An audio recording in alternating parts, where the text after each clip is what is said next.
Hello, my spookies. I hope you're having a great Friday and ready to head into the weekend. It's the summertime, and you know what that means.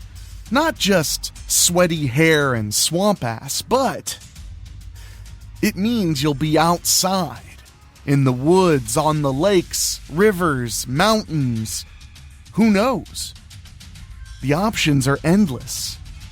But what lurks in nature? That's what we're going to find out tonight as we present 5 of Weekly Spooky's greatest stories involving cryptids.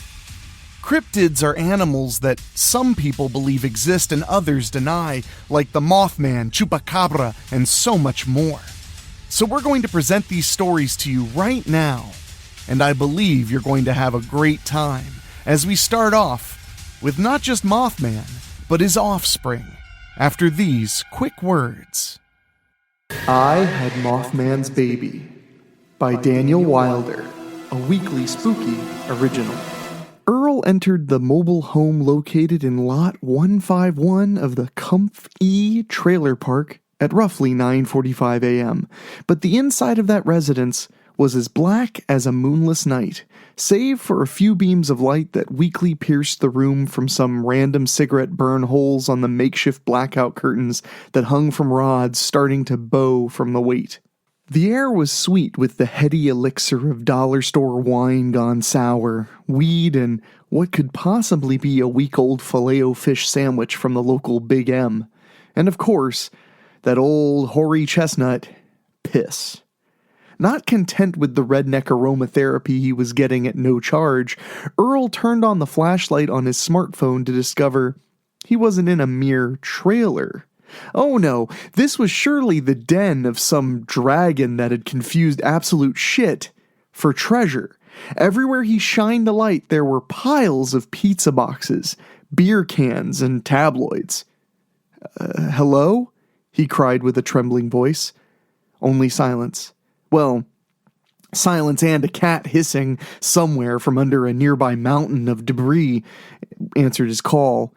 Suddenly, from his left, he saw what at first appeared to be a scarecrow with large black eyes leap from behind a lazy boy festooned with porno mags and half-empty jars of Vaseline.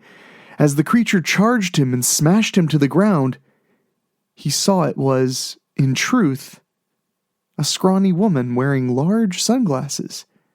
Jesus, Verleen, you scared the unholy hell out of me! Shut your cocksucker and turn that damn light off, Verleen hissed. Earl complied and Verleen grabbed his hand with a grip like iron and led him through the filth to the kitchen. Though how she saw where they were going in the inky darkness, with those glasses on no less, he couldn't say. Soon Earl found himself sitting at Verleen's table in her completely dark kitchen, which, amazingly, didn't smell as bad as the previous room. Mainly just some unidentified wet paper smell filled the air. You, look well, Earl managed. Bullshit, Verleen spat. Literally, the flecks of phlegm she dislodged hit Earl in thick, hot globs. I look like a plop of cat barf left to dry on a hot August sidewalk. Did you call me here just to discuss your looks? No, I called you here because you're the only one I've fucked in Stumpville Holler with any kind of media clout. Statistically, that doesn't seem extremely improbable, Earl said, itching his crotch by reflex. Look, I know you're calling me a whore with your fancy learning words, and you ain't wrong neither, but damn it, I have a story of the century here. Here in the comfy? No, you idiot, in all of Stumpville Holler. Hell, maybe the entire world. You know the Leader Gazette doesn't pay for stories. I'm not in it for any cash. I want to warn other girls so they don't make the same mistakes I have. I think over half the girls have made the mistakes you have, with the same men. Fair, but the mistake I made last was with no man that ever walked this earth. Christ, I'll bite. Lay it on me. It was round about last third. Earl pressed record on his phone's video option, though why he chose that, in a pitch-black room, is a mystery for another day. Okay, you can start now. Damn it, I already did. Well, take 2 then. Fine. It was around about last Oh, turds, my battery died. Feel for your left. There's a charger cord right there. For a 10? I don't know. It's for one of them with the small hole. Should work. Let me see. For crap's sake, Earl, this story is going to rip reality to bits, and here we are monkey fucking around with your phone? Can't you just write shit down? I could, but my wrist cramps when I write by hand too much, plus it's completely dark in here. The sound of Earl's phone connecting to a viable charging source rang out. See? All good. Okay, go. It was around about last Thursday, and I went down to Sly's for a drink. I had a few and started to zone out watching the $1 Million Movie. That's when the door flew open and he walked in. He was dressed in a large fur coat and he wore a hat and scarf that covered his head. I couldn't see any detail about him at all, but goddamn did he get me horny. Local whore wants to screw. How's that for a headline? Laugh it up, Brainiac. You won't be laughing soon. Is that a threat? Consider it a promise. Oh, I always liked it when you played rough. Well, buckle up, sweetheart, because old Verlene is going to take you to some tough turf pronto.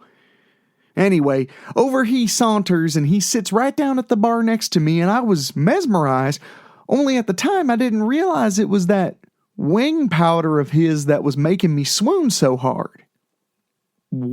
Wing powder? Yeah, you see, this fellow was more moth than man. Moth? Man, like the Mothman from over in Point Pleasant? They both spat after the mention of their ages-old rival town. The very same. Well, what was he doing in Stumpville Holler? From my experience, looking to get laid. He certainly picked the right gal. I should take offense, but when you're right, you're right. Anyway, I'm getting ahead of myself, so he parks it next to me, and we begin with the small talk. He tells me he's a vacuum cleaner salesman working for Indrid Cold LLC, selling the suckers door to door. And he just picked up the Stumpville Holler territory. Funny thing, though, he doesn't so much tell me this, but rather puts the information straight into my mind. Nothing much there to get in the way of his message. I don't have to take this shit from you. You totally do, though. Yeah, she said knowingly. Continue. Anyway, he tells me his whole life story, how he grew up as an outcast, how his first kiss was with his cousin. Gross. Should I remind you that we are cousins? Good point. Long story short, I invite him back here and he took off that coat, but I instantly realized he was just unfurling a pair of big old moth wings that he used to mimic a coat. What about the hat and scarf? Those were real. Amazing, right? But I assure you that what was underneath was anything but human. But you did it with him anyways?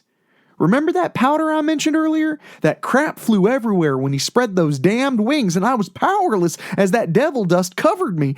I had flashes of Patrick Swayze in baseball, and when I woke up in the morning, my lover from beyond the stars had vanished. But my belly was swollen, and I had a case of the puke, something fierce. You were pregnant? Yeah, and extremely allergic to sunlight, hence the curtains. Still am, too. So this pregnancy? It went quick, yeah. A day or two of craving pickles and sub sauce, a few days of crying, but it was legit. I peed on a stick or two and it all checked out. Did you consult a doctor? No, hell no. What would I tell them? Hey, doc, I think I have some alien larva in my womb. Care to take a look or spray some Raid up that bitch? I see your point. So I holed up here, and I got the urge to make a nest right quick, so I hoarded anything that brought me any sense of being at ease. Junk food, porn, and there was one craving I couldn't resist. Vaseline. I ate that shit like a high-quality French onion dip, spread across crackers, chips, anything that could get in my mouth faster and faster. Not to mention lip balm. Strange and, nauseating. Don't judge a woman what is with child. Never would I dream of it, my fair lady. You know, the fact that you speak like Shakespeare and live in a festering armpit like Stumpville Holler makes you look like a bigger reward-losing dumbass than all of us in town combined, right? You resemble that remark more than most.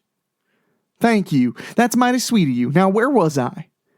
Eating chapstick as one so often does. Huh? Oh, right, the Vaseline. So I ate and ate that stuff for days, at least 2 of them, and then finally I fell asleep.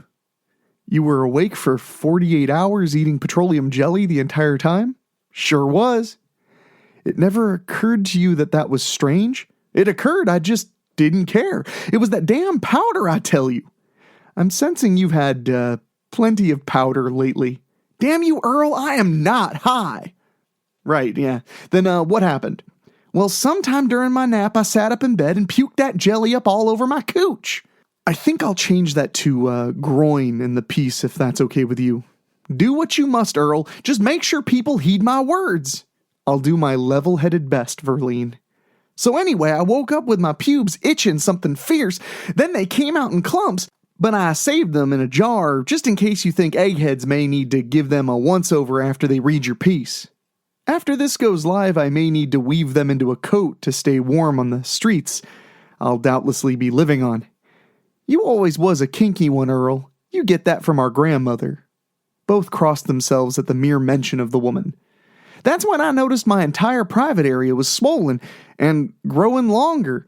That barf jelly had made my skin stretchy and helped keep things well lubricated. What does it say that that's the second most gross thing I associate you with? What's number 1, the sperm burp incident? Earl shivered. Yes, may it never be spoken of again. May it never be spoken of again, Verline repeated in agreement, shivering as well. Shall we continue? Against all common sense, I'm gonna have to say yes. Things kept getting longer and longer until my whole lower half looked like a throbbing potato with 2 tiny legs kicking on either side. And then... yeah... well, things kept vibrating and churning until my vag opened up wide as a hound's yawn and a big old egg rolled on out. You, laid an egg? Yes, Mel Tillis, I sure did. What did you do with it? Well, once my parts shrunk back down, I sat on it. Sat on it? Yup, right in my lazy boy. For how long? I don't know, a few hours, a few days. Anyway, pretty soon that egg got to rocking and rolling, and before long it started to crack right open. Earl pinched the bridge of his nose and sighed. He waved for Verline to continue.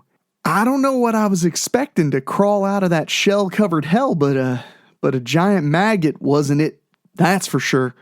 Earl gagged, but quickly regained his cool when he remembered the massively unreliable narrator spinning this yarn. Are you fucking me? Not yet. Is that still on the table? No, God no. I meant, are you just making this up? Seriously, what on earth would I stand to gain from this? My vagina looks like a basketball hoop and I literally screwed a space monster. This is a new low even for me. Point taken. So your larva, my baby, sorry, your baby, my apologies, accepted. Anyway, what about it? What did you do with it? I fed it, first of all. Like, with your breast? No, I gave it a plate of wings and a Coors to wash it down. Yes, with my breast, and guess what? It leaked pure petroleum jelly. It was like liquid gold for my offspring. Then what? Well, that was 2 days ago, and after that I discovered a fun fact. My pride and joy was attracted to light. And I also couldn't help but notice it had shed its skin and now looked like a charming cross between a toddler and a gypsy moth. That's when I decided to take a mental health break and shut out the world beyond these trailer walls. Earl had to admire the near Greek tragedy laid out before him, child sired by a godlike being to a mortal woman, albeit one that oozed Vaseline from her nipples, but still a mortal woman besodden with a being she could scarcely understand, a star-lost wonder stranded on a cruel earth. I imagine it's hungry again. You want to see the little fucker? Wait, it's here now? Sure, where else would it be? This is its home sweet home. I don't know. It never crossed my mind that it would be here. It is. Here, let me turn on some lights. A flashlight beam cut through the darkness. From somewhere deep within the mobile home came the sound of refuse being knocked asunder. "Here, boy. Here, Aloysius." "You named it after Grandpa?" "I promised my mama I would." The sound of multiple skittering footsteps filled the trailer. Verlaine swung the flashlight in wild arcs, one of which illuminated her face. Earl recoiled at the sight of her parchment skin and radiation-burned eyes, now devoid of sunglasses, that wept tears of opal-colored pus down her sunken cheeks. "Here, Al. Come out and meet your cousin Earl, now." The footfalls grew even closer until suddenly they stopped just left of where Verlaine was sitting. She turned the beam on her spawn. "Isn't he a sight?" Earl felt the vomit rise and splash against the back of his teeth, but against all odds he managed to swallow his puke down with a mighty gulp. There in the flashlight illumination stood a being, part insect, part human, and the nastiest element of both. It looked at him with eyes equal parts his grandmother and a gypsy moth he squashed on his prized begonias a few weeks back. It's beautiful, ain't he?" It was no sooner than when Verlaine uttered those words that her baby's eyes lit up like two rubies forged in hell's inferno. "Oh, he's doing his thing on you. Look away, Earl." I can't. Don't look him in the eye." It was too late for any warning. Earl had looked into those eyes and he was transfixed like a deer in headlights. Al, you stop that this instant." Earl's eyes swelled and began seeping a viscous fluid that smelled of tuna fish and cinnamon. "What is happening?" "I think he's fixing to—" Before Verlaine could finish her words, Al had extended his razor-sharp proboscis and jammed it through Earl's skull.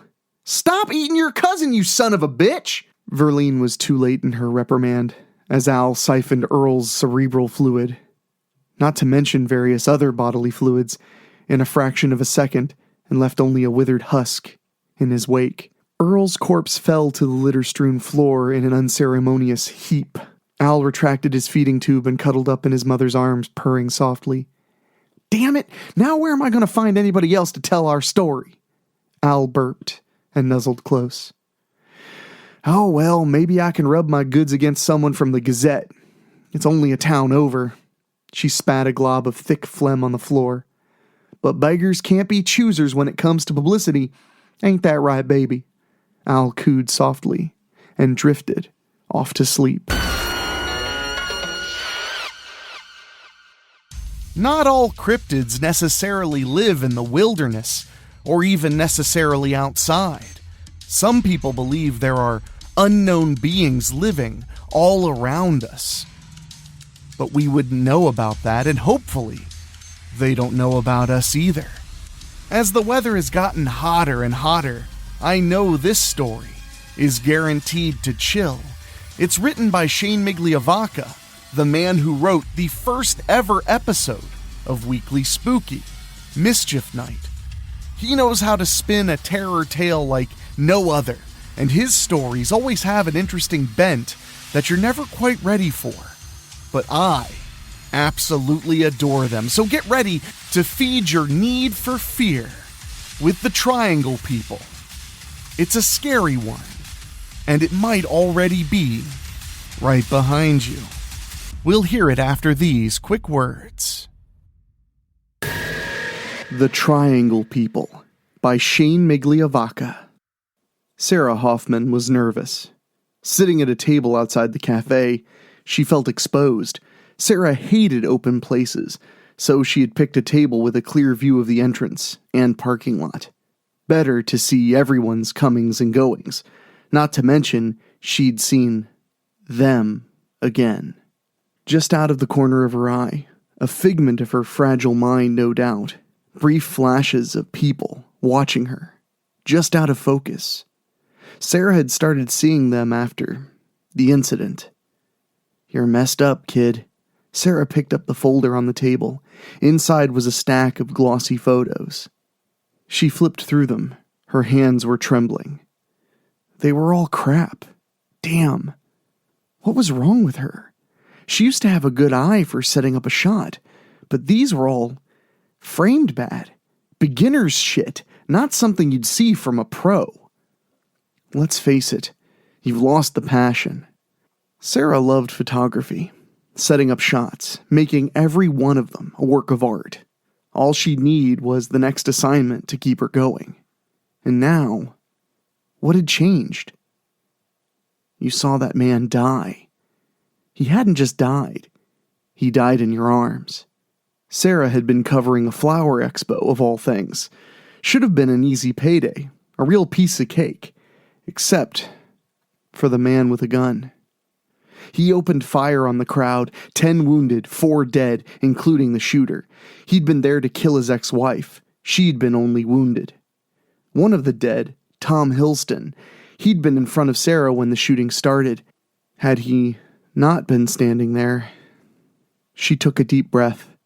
The image of his face as Tom died, it was always there, just below the surface, ready to come out at a moment's notice. The sadness, emptiness in his eyes. Sarah could still taste the blood on her lips. His blood. Blood on her hands. Blood that wouldn't wash off no matter how many times she tried. There were times at night, sleepless nights, where she prayed they could switch places. She should have died that day, not Tom Hilston, father of 3. Post-traumatic stress disorder, they call it. Well, she certainly had it, and her work was suffering for it. Missed appointments, outbursts, and shitty work. That's why this assignment was so important. A job for a clothes catalog, a chance to get the ball rolling again on her career. The cafe was busy with the afternoon lunch crowd. Far too many people here for Sarah to feel comfortable. She was waiting for the editor of the catalog to show. They'd had a date for noon, but it was already 1:45. Sarah had the urge to just fucking leave. The photos were shit anyway. A few more minutes, she told herself. Then she'd leave. Piss on this whole fucking rotten thing. A red Corvette pulled into the lot. Music played loudly within for a few seconds before the car shut off. Was that Rick Astley? It could only be Irene Dellinger, an old friend and the person responsible for getting her this job. Sarah hadn't realized she'd be meeting Irene. This would be doubly hard, showing her the disappointing photo shoot after Irene had gone out of her way to get Sarah the job.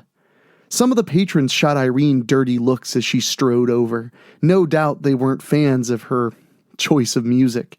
Before Irene could reach her, a waitress cut her off. "Can I help you, ma'am?" the hapless young woman asked. Irene simply pointed to Sarah. "I'm with her, kid. Would you be a sport and bring me a glass of wine?" The waitress left, tail between her legs. Irene gave Sarah a weary smile. "That's my girl." She sat languidly in the chair across from her. "Lay 'em on me, baby." Sarah held the folder tight. Her heart beat fast in her chest. Well, she wanted to tell her not to bother, that the photos were all garbage, but her courage went out the door as Irene smiled at her, waiting with her hand outreached. No. Instead, Sarah handed them off, defeated. She was weak, no doubt about that. Irene took the folder and rifled through it a couple of times without comment. Sarah tried to read her friend's face. Was that disappointment or just tiredness? It was hard to say. Finally, after a few agonizing minutes, Irene handed it back. Before either of them commented, the poor waitress from before brought that glass of wine. Sarah worked up the nerve to say something to her friend. "Listen, I'm sorry that they're so poor. The photos. I can do them again, perhaps." Irene put up a hand, cutting her off. She took a large sip of wine, setting the glass back down and spilling droplets of wine on the white tablecloth. "Ha ha ha! Good one, Sarah!" Sarah looked at her, puzzled. "What? Is this like one of our college pranks? Or is today April 1st? Neither. Then you have a weirder sense of humor than I thought. They're fantastic!" Fantastic? Was Irene still smoking pot? That's the only explanation. No, she was being nice. That's it. She could tell how messed up Sarah was feeling. You like them?" Sarah stammered. "I didn't think they came out all that great." "Love them!" She took another sip of wine. "In fact, I think I'm giving you the location shoot, too." "What? Really?" Sarah asked. Maybe Irene was the one pulling a prank. Yeah, she answered, a little annoyed. I'm not joking. You killed the studio shoot. Let's see what you can do with a location. I've already got one picked out. You're going to love it. They'd had a pretty good lunch afterwards, dropping all the business talk and just talking about old times. It was the first time in so long that she felt good, felt human, and not like a lump of scar tissue.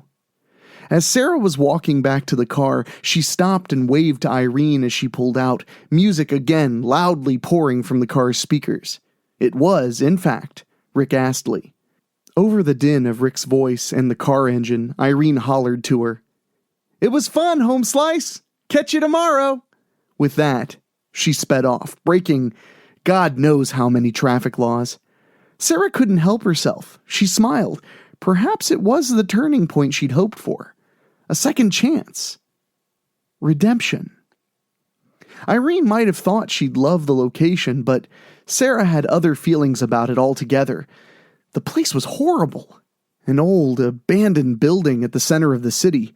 It had served as the city hall back in the 70s, but a scandal of some sort had led to the building falling into disuse. In fact, most of this area of the city had been vacated. Blocks and blocks of old, abandoned buildings, some hundreds of years old. It wasn't too hard to tell her models, Allie and Paige, were less than thrilled by their surroundings as well. Paige, a pale, leggy redhead, looked up at the old city hall. "Really?" Sarah nodded. "That's what she told me." Allie, a pretty blonde with long curly hair, cracked her knuckles. "I don't know, guys. I'm feeling it. Let's get shooting." They headed into the building. Sarah was surprised that the front door wasn't locked or boarded up. Maybe Irene had arranged something. Wouldn't surprise her at all. Irene always got her way. Inside, it was pretty much as Sarah expected. A mess. The floor was littered with trash, the walls covered in graffiti. She had to admit to herself, though, there were plenty of interesting places to shoot here. The next couple of hours went rather well. Sarah felt her confidence coming back. Paige was taking a break sitting on an old desk. She stretched a long leg, rubbing it. She watched Sarah as she was taking some photos of Allie, clicking away with an old-style camera. "You know, they have digital ones now," Paige said, a little sarcasm in her voice. Sarah watched Allie take a new pose. "I'm a little old-fashioned, I guess." After another hour of shooting, they'd finished up. The crew was packing up their equipment as the girls and makeup guy took a break. Sarah decided that she wanted some photos of the place. It was too good a location to pass up. There were plenty of good shots she could get. She was feeling it. That thrill again, after so long. Perhaps that was why it didn't bother her walking down the hallway alone. That, and the fact that, after the shooting, she preferred solitude. Sarah had a hard time trusting people, even those she knew. After all, that woman had been married at one time to the man that tried to kill her. You never knew who might snap and try to kill you. Among the graffiti were people's names, crude drawings of sex organs, and various obscene words, but one thing kept popping up. "The Triangle people are coming." Sarah counted at least 5 times so far she found it written on a wall or door. Was it the name of a gang? She walked further down the hall, clicking photos of the graffiti. She found a couch further down the hall, resting against a wall. Spray-painted across the cushions was the word ass. She chuckled before taking a picture of it. Whoever did it had some skill. A letter on each cushion and everything, Sarah thought caustically. Click-tap, click-tap, click-tap. Sarah looked up from the couch, glancing back the way she'd come. Was there somebody coming? Maybe one of the crew came to fetch her. But the hall was empty. She turned and looked further down the other end of the hall where it turned a corner. "Hello?" Sarah called out, tightening her grip of the camera. If one of them was playing a prank on her, she'd let them have it. "Guys, come on. Don't even." Clack-tap, clack-tap, clack-tap. The sound was coming closer. It sounded like heavy boots. None of the others were wearing boots. Were they? Come on, guys, not even funny. She felt the sweat on her palms, making the camera slippery in her hands as they trembled. There was a shadow on the far wall at the end of the hall. Was that the shadow of a person? Sarah wanted to run, but her legs turned to immobile concrete.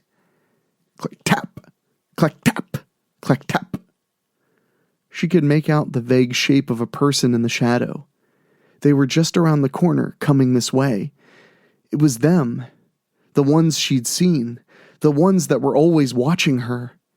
Clack tap, clack tap, clack tap. Sarah caught the briefest glimpse of a man before everything went white in a flash. Her shaking hands hit the flash on the camera. She was momentarily blinded. The camera clicked away, taking photo after photo. When her eyesight returned, she was alone. Sweat, or was it tears, ran down her cheek. Sarah turned, her legs working again, and hurried back to the others. They hadn't even noticed she'd left. They were all there, and none of them acted like they'd just come back or were pulling a prank on her. She didn't say a word about it. They didn't need to know how crazy she was. Who was that she'd run into in the hall? Sarah looked down at her camera, clutched tightly in her sweaty, pale hands. Sarah was developing the film in her darkroom. The apartment she rented was a 2-bedroom affair, and since she lived alone, she'd converted the second bedroom into a darkroom. She nibbled on her supper, a BLT grinder, as she worked. The film was all she could think about on the way home. This was it. Sarah took a sip of her Coke, watching the photo the whole time. The first one she'd taken was the figure's lower half, black pants and matching boots. Clack, tap, clack, tap, clack, tap. She could still hear the sound. The memory sent a shiver down her spine. The next photo was a blurry mess. Was that a hand? The third photo, that was the one that Sarah had wished she'd never seen.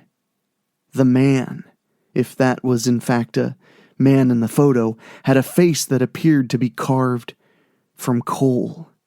A jet black face with large yellow eyes. The being was wearing a suit. On one lapel was a strange triangle pin. Sarah felt dread claw at her stomach. Those yellow eyes stared off the photo and right through her. Clack tap, clack tap, clack tap. This time the sound wasn't a memory. It was in the other room, walking across the hardwood floor of the living room. Sarah grabbed a large pair of scissors she kept on the table. Fear gripped her heart as she opened the door. Go away, she said, pleading. The door opened with a low creak. There was nobody out there. Sarah made a quick survey of her apartment. It was empty. It was just in her mind, she thought, relieved. Then she saw it, sprawled across the living room wall, written in black paint. The triangle people are coming. Terrified, Sarah backed away. Then the noise came again. Clack tap, clack tap, clack tap. Her TV screamed to life. A dark figure appeared on screen, its features obscured by static. An unearthly voice echoed from it. There are those among you who know the truth of this. There are parallel realities, the walls of which touch ours. These realities are overseen by the Triangle Proclamation. There are areas that are weaker than others, where one touch may cross over. See what they shouldn't. These errors must be fixed. A shadow fell on the hall wall. Sarah screamed and ran into the darkroom, slamming the door shut and locking it in her wake. Go away! I won't tell! Clack, tap, clack, tap. It was getting closer. Coming for her. Acting fast, Sarah took a couple of her photos and hid them. Someone would find them. Then perhaps they'd know. Something began pounding on the other side of the door, harder and harder. Sarah screamed till her lungs burned as the assault on the door continued, and then it stopped. Sarah wiped tears from her eyes, staring dumbfounded at the door. How long did she wait there, in the dark, before slowly unlocking the door? Peeking her head out, her apartment was still, silent. The TV was dark. It looked burned out. Grabbing her car keys, Sarah ran out of her apartment in a blind panic. She had to get away. Far away. She headed towards her car parked behind the apartment building. She fumbled with her keys, blindly trying to stab them into the door lock. Clack, tap, clack, tap, clack, tap. No. They were here. She slid the key into the lock. Before she could turn the key, Sarah felt cold, solid arms wrap around her. And then there was nothingness. Hoping you never encounter one of the triangle people is definitely wishful thinking, but without trying to be too cliche, wishes can often be more than we bargain for. I guess it's good luck that generally wishes are never granted. But in this next story, well, anything is on the table, including murder. So get ready for Careful What You Wish, presented in all its terrifying glory and gory, after these quick words from our spooky sponsors. Careful What You Wish by David O'Hanlon. Penn reached for the doorbell. His finger hovered over the button as it had the last 2 times he tried to bring himself to ring. He sighed and jabbed the button. Ed's face pressed against the glass of the nearest window. Penn chuckled at the sight of the freckled, buck-toothed face, smiling excitedly at him. The door opened, and Penn was greeted by a far less enthusiastic individual. Penn shifted uncomfortably. He didn't look like an ex-con in his new jeans and custom polo shirt, but he felt the same way he did every time he was pulled in for a police lineup. Ed's mother, Janet, held an obese chocolate point Siamese cat against her chest and stroked it like a movie villain while she eyed the man on her doorstep.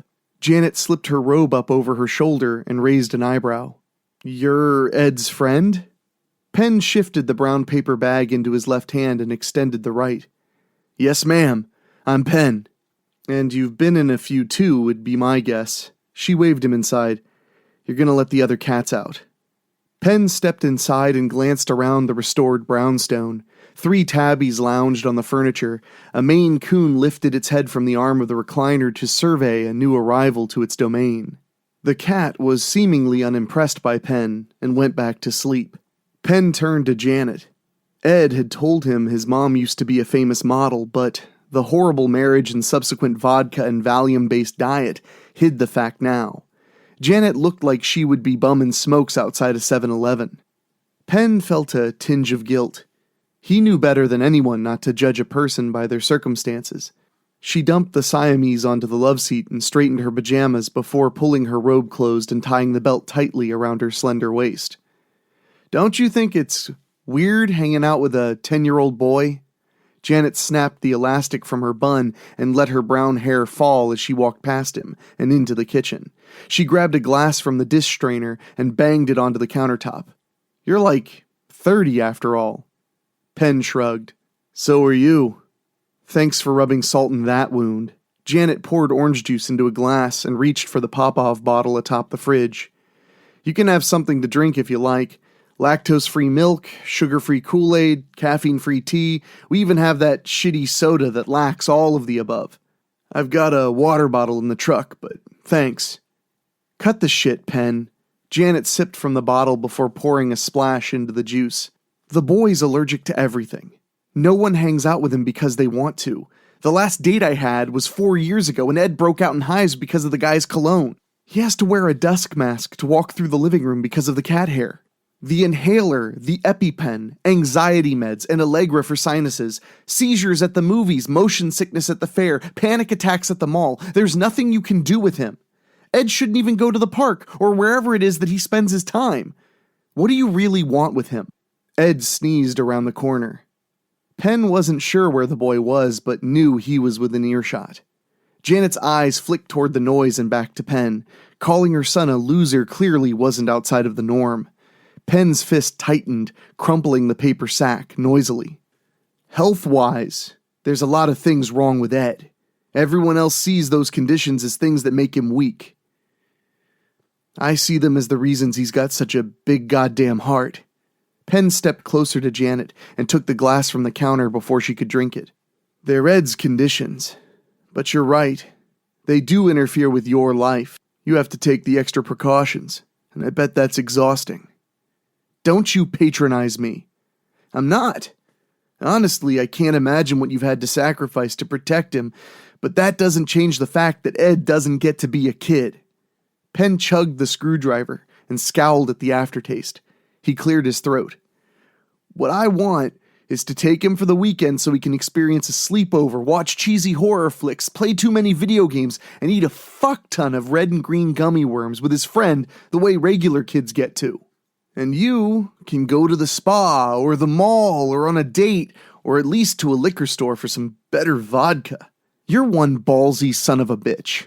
Janet huffed and put her hands on her hips. Thank you for noticing, but let's keep this professional. Janet's face slipped into a smile for a brief moment. Then the serious, judgmental glare returned. You want to know what's in it for me? Penn shrugged. Ed's the only person that's ever seen anything good in me. I want to return the favor. I want to give him the experiences he should be having. And as an extra bonus, I'm giving you the weekend off. He's got school Monday. Janet took the glass from Penn and jabbed the rim into his chest. You have him home by 7 Sunday night, or you'll be the one with medical conditions. Woohoo! Ed shouted excitedly from around the corner. Ed climbed into the unmarked moving truck and clicked his seatbelt. Penn handed him the brown paper bag. I don't think your mom likes me, he said. To be fair, Mom doesn't get enough guests to know how to like people at all. Ed uncurled the lip of the bag. What's this? A present, obviously. Presents don't usually come in brown grocery bags, Penn. Ed giggled and pulled out a black polo shirt. Hey, it's like yours. It's exactly like mine, Penn said as he tapped his own embroidered pocket. Ed found the chest pocket was identical and featured a stitched moving truck in green thread and gold letters surrounded it. Ed and Penn Moving Services. Ed reached into the bag once more and pulled out a lunchbox. He opened it and found a bag of gummy worms, a sandwich, 2 juice boxes, and a protein bar. Ed smiled sadly. What's wrong? I'm too weak to help you move things. People have little things to move. Penn tousled Ed's shaggy hair. Besides, you don't get stronger by not trying. I used to be scrawny. Really? Really. And look at me now. Penn flexed, straining the sleeve of his shirt. How do you think I got this strong? Because you had nothing to do but work out when you were in prison? Ed answered, chipperly. That's entirely true and also not my point. Ed pursed his lips. Even if you can't help with the physical part all the time, I'm going to need someone to help me with all the business stuff. They don't teach bookkeeping in the joint, and you have to help me paint the truck. Ed sat up quickly. Any color? Of course. Ready for our first job? Penn held out his fist. Ed bumped knuckles against Penn's hand. Absolutely, partner. Crumbs rolled down Ed's shirt and joined the others in his lap while Penn lugged the mattress up the loading ramp and into the back of the truck. Penn was right, and the couple had lots of little things for Ed to load. Still, he felt bad leaving the heaviest stuff for his friend. He shoved the rest of the sandwich into his mouth. Is there more? He asked between bites. Yeah, but not much. Penn pointed to one wall of the truck. Think you can move those boxes over in front of the dresser? There's a big curio cabinet and 2 footlockers that I think would be more stable there. Sure thing. Dahlia patted Penn's shoulder as he hopped out of the truck and rested her hands on the bumper. You're a good helper. Thanks, Ed said. You have a lot of cool old stuff. Dahlia laughed. Oh, love, this isn't ours. My grandfather was a bit of an adventurer once upon a time. That's so cool. Ed scooped up a box and set it on top of the dresser. So, this is all his treasures? Some of it. After my grandmother passed away, Papa Harp became a hermit and most of it just stayed here, collecting dust. My daddy used to tell me all his stories. I'm sad to say I never got to meet the man myself. That does kinda suck. Kind of. Dahlia tugged at a violet braid and twisted it around her fingers. Not knowing him means I get to hold on to the hope that some of the magic in those stories might actually be real. Oh, magic is very real, Ed smiled knowingly. Where is all this going? I'm sending it all over to a colleague. They're going to sort it out and sell it for me. Why not keep it? Dahlia laughed sweetly. Oh, I'd love to, but there's just too much of it. The hubby and I are moving to New York. We found us a cute little townhouse, the operative word being little. That's too bad. Ed lifted an ornate bottle from one of the boxes. This stuff is really nifty. I'd love to hear the stories about each one. Maybe you will, love. I've got a book deal with a big publisher up north. I'm going to write all about Papa Harp and his adventures. I can't wait to read them. I'll send a signed copy to you and your dad, Dahlia said with a smile. Oh, Penn's not my dad, he's just my best friend. Ed's face soured. By default. Dahlia cocked her head. How's that? He's my only friend, so I guess he has to be the best one. Ed stared at the bottle in his tiny hands. Well, now you've got two, Ed. Dahlia smiled at him. I gotta pack up a couple more boxes that I think would fit perfectly right where you're working. I'll be back in a tick. Ed leaned on the dresser and turned the bottle in his hands, carefully. Raised figures around the vessel were carved from the green glass itself. Ed stepped toward the back of the truck and viewed it in the sun. Nifty! He gasped as the glass changed to brilliant red in the direct sunlight. Figures bound to one another formed an unending chain near the base of the bottle above a silver cap cut to resemble flames that engulfed them.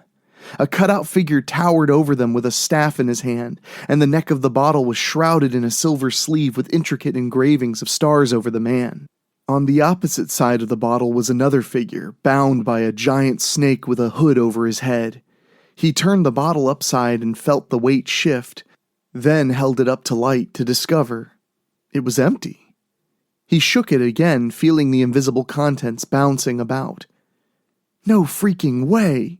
He rubbed his thumb over the constricting body of the serpent and tucked the bottle away in its box as he heard the dolly bounce off the front porch.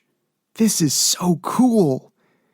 It took another 40 minutes to load the rest of the things and say goodbye to Dahlia and her husband. She got Penn's mailing address to send the book like she said, and tipped both of them in cash for their hard work. They were cruising down the back roads to avoid the rush hour traffic. Ed turned up the radio and bobbed in his seat to Iggy Pop's Butt Town. Penn laughed at the boy and threw up his horns before headbanging along with the music. Ed exploded with laughter. Neither of them was aware of the happenings in the back of the truck. They couldn't hear the glass snake's body fissuring or the tiny pieces falling away from the hooded figure, now free of its reptilian restraints. They couldn't smell the acrid, semi-sweet fumes spilling over the lip of the bottle as the building smoke forced the cork up.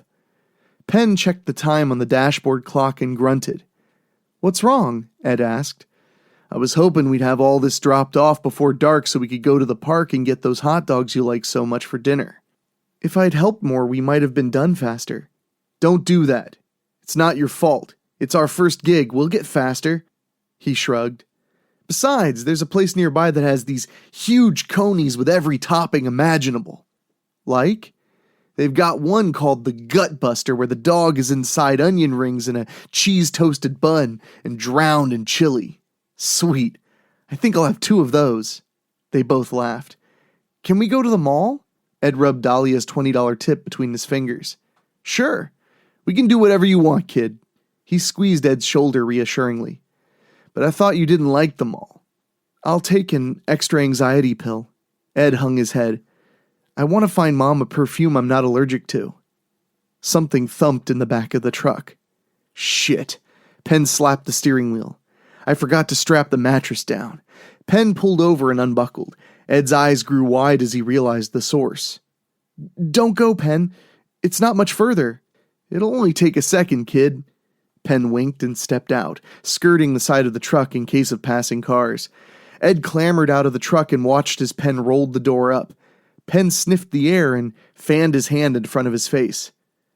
"Why does it smell like a fucking opium den?" he asked no one in particular. The ornate bottle clattered along the metal floor of the truck and rolled off the end. Penn caught it before he could hit the ground. He sighed and held it up for Ed to see. "The mattress must have knocked over a box, probably some old-timey cologne that stinks," he said. "How many years have I been captive?" A set of glowing eyes shined in the darkness. Penn knelt next to Ed. "I thought magic had to have a battery." "What do you think you're holding?" Ed whispered. "What is the price of my emancipation, master?" The thing in the back of the truck's voice was a rumbling hiss like steam through rusted pipes. "What is owed of Babak?" "Master?" Penn looked at the bottle quizzically and snickered. "Is that what I think it is?" "Yes and no," Ed gulped. The speaker came forward, his body adorned in a silk cloak with strands of gold that shimmered in the setting sun. Wrinkled hands curled at the ends of the flowing sleeves before reaching up and pulling the hood away from his face. A sweeping gray mustache covered his entire lip and swept out in grandiose curls. "Do you free me without obligation?" Babak asked. "You're a fucking genie!" Penn exclaimed. "An ifrit," Ed corrected. "The master is learned," Babak said. "Speak quickly. I have been gone too long." "Not until you grant us 3 wishes, though." "The law of Suleiman binds me to one." Babak held up a single finger. "I am free of my glass prison, and now bound only by the hesitation of the master's words." "I've seen enough horror movies to know how this turns out. I wish you were back in the bottle," Penn said. "It was the boy who set me free. He must make the wish." "Wish him back in the bottle, kid. It's not worth the risk." I wish I wasn't a burden," Ed blurted. "Fuck!" Penn waved his hands in the air. "Nope, that doesn't count. He's just a kid. He doesn't know what he's saying." Babak twisted one side of his mustache and grinned menacingly. "It is done." Ed doubled over with a screech and collapsed to the gravel shoulder. Penn dropped to his knees and hugged him close. Ed's fever was growing fast enough that Penn could feel the heat rising off him. "What the fuck did you do to him?" "He will be a burden no longer," Babak shrugged. The Ifrit burst into flames and flashed overhead, streaking upward and flying above the city like a comet. Penn lifted Ed and hurriedly put him in the cab of the truck, shut the back and climbed behind the wheel. "Don't worry, Ed." Penn pulled onto the road in a wide U-turn across traffic. "I'm going to get you to the hospital, and then I'm going to beat the shit out of that genie." "Ifrit," Ed said weakly. "The hospitals can't help me." "Hospitals can fix anything," Penn lied. "The Ifrit were created from the first flame in the universe." "How do you know this shit?" "I read a lot." "You should be reading Dr. Seuss or something, not... I don't know," Penn waved his hands. "Not whatever the hell you're reading." "Dad didn't leave me any of those. He left me books on magic." "I thought you said your dad was some scumbag talent agent." "He left because he wasn't my real dad. Mom had too much to drink and told me it was my fault too." "No, that doesn't make it your fault. Your real dad is probably much cooler than that guy who was just a chicken shit, but not the point right now." Penn shook his head. "If not the hospital, then what do I do to save you?" "Get Babak back into the bottle." "Easy enough." Penn grabbed his phone out of the console and pulled up the internet app. He steered with his wrist so he could type faster in the search bar. "Where are we going?" Ed wheezed. He called the bottle a prison. "Getting out of prison is something I know a lot about. When someone gets released, they want one thing." "A woman?" "No!" Penn looked at Ed incredulously. "That's the second thing. First comes real food. There's only one place that serves Middle Eastern cuisine in this part of Oklahoma." "Get him back in the bottle." Ed broke into a coughing fit, spattering blood across the glove box. He laid over and put his head on Penn's leg. "It's not your fault if you don't save me, Penn." Penn stroked Ed's hair. Strands came loose and clung to his fingers. He pressed the accelerator down to the floor. The truck crashed through the front of Saffron Palace, sending patrons of the restaurant fleeing in all directions. Penn stepped out of the cab and slammed the door, pointing the bottle at Babbitt, who sat at his table completely unbothered by the destructive entrance. "You can get back in the bottle, or I'm going to jam it up your ass," Penn warned him. "You've worked so hard. Please," Babbitt gestured to the seat across from him, "join me for my first meal." "I'm not asking." Penn sat the vessel down. "You in the bottle, or the bottle in you." Babbitt combed back his white hair and shook his head. "You cannot threaten me any more than a louse threatens a camel." Penn slugged Babbitt square in the nose, shattering it and tipping him over in his chair. "I figured that magic lamp is like solitary confinement. The guys in solitary get soft. They can't take a punch." Penn kicked the Ifrit in the ribs. "Now get in the fucking bong!" Babbitt's mustache smoldered. The bittersweet smell of opium trailed from the glowing ends as he rose to his feet. Penn backed away slowly. The threads of Babbitt's robe ignited, and the garment fell away from his naked body as ash. Penn lifted a chair over his shoulder. Babbitt's mouth stretched open until his jaw unhinged, and continued to stretch wider still. His voice emanated from deep within him. "I am which was created before all else. From the first flame I took my life. You, child of the mud, are born in my shadow," he said. "You suck at talking shit." Penn lunged forward, swinging the chair at Babbitt's face. A fiery cloud launched from Babbitt's maw and engulfed the furniture. Penn let go and jumped back, gasping at the remains already scorched to a cinder between him and the Ifrit. The creature laughed. Smoke oozed from his pores. Yellow-brown perspiration dripped from the wiry hairs of his broad chest. The glow returned to his eyes, and his skin combusted. Babbitt clutched Penn's arms, searing his flesh and tossing him effortlessly across the restaurant. The fiery figure stalked the room, leaving burning footprints in his wake. The ceiling tiles darkened overhead. Penn crawled under a table only for a fireball to set it ablaze. He shot from beneath it and ran to the kitchen as more flaming orbs streaked past him and ignited the furnishings. Penn pulled his shirt over his head to examine his wounds. The creature's handprints were black spots of charred flesh. Jesus, I look like a fucking whopper. The plastic swinging doors melted into a puddle as the Ifrit pushed through them. Babbitt turned slowly to face Penn. "Where is your bravado now, little louse?" he growled. "You know what the hardest thing about getting out of prison is?" Penn asked, looking around the kitchen for a weapon. He grabbed a large, curved knife and pointed it at Babbitt. "Enlighten me." The Ifrit touched the point of the knife. The blade glowed intensely until the tang cooked through the handle, and Penn tossed it aside with a shriek. He continued moving away from the walking inferno. "The hardest part is knowing the whole fucking world went on without you. Everyone lived their lives, moved on, and did their own thing." The creature paused and cocked its head. "This is true. Everything changes when you're locked up. No one gives a shit that you're gone, and the world isn't the same when you come back. So much shit has been invented that you can't keep up. Bet you never even heard of Ansel." Penn grabbed a pot and slung the boiling oil at the Ifrit. The liquid flared to life, burning everything in its path. Secondary fires flashed around the kitchen. Babbitt's laughter boomed. He stepped toward Penn and raised an accusatory finger. A gout of flames speared outward and contorted into a flame sword that stopped inches from Penn's face. Then, the Ansel fire suppression system engaged. First came the high-pressure blast of chemicals that extinguished everything, followed by the blanket of heavy foam that knocked both combatants to the floor. Penn pushed himself up and slipped about until he got his footing. He spat the non-toxic but non-tasty foam from his mouth. Babbitt sobbed on the floor in a quivering mass beneath the white sudsy blanket. His flesh was charred from the fire-suppressing agents. "Let's get you back in the bottle." Penn grabbed Babbitt's arm and the burnt flesh stripped away in his hands. "Ew!"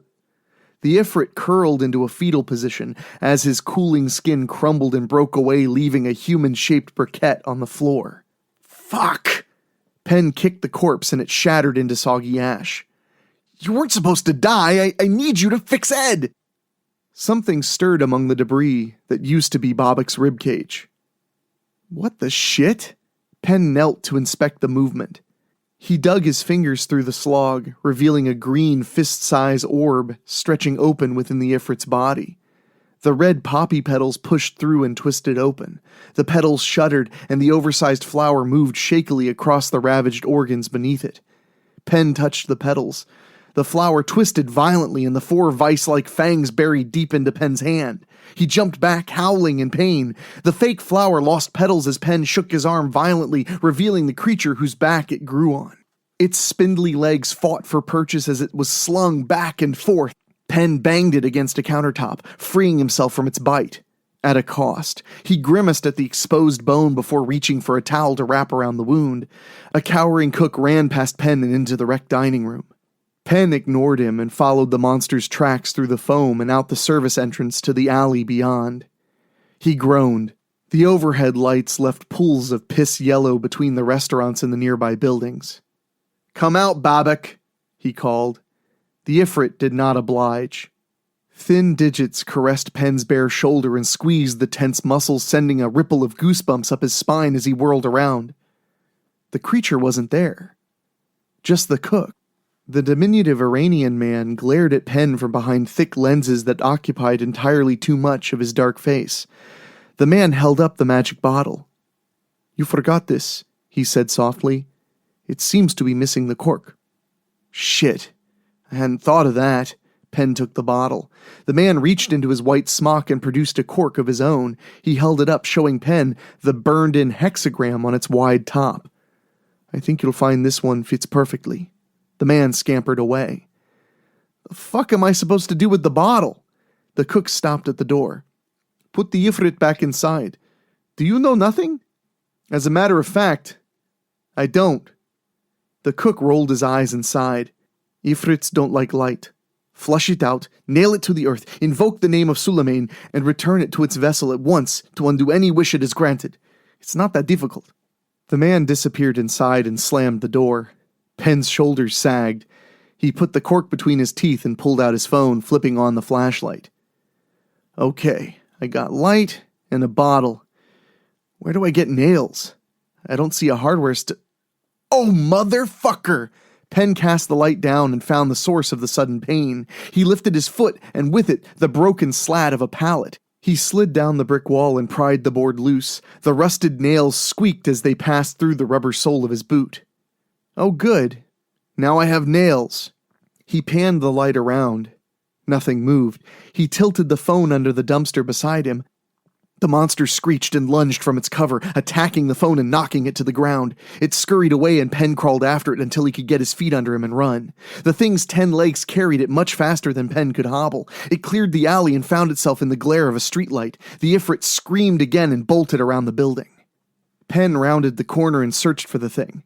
Then he saw the back of his truck sticking out of the side of the building. Ed was slumped against the tires, his clothes saturated with sweat and his face void of color except for the explosion of freckles. A clump of hair blew away from his head on the breeze. Bloody spittle dripped down his chin as his body spasmed with weak hacks. Penn slid to the ground beside him. He hugged the boy and stroked his cheek.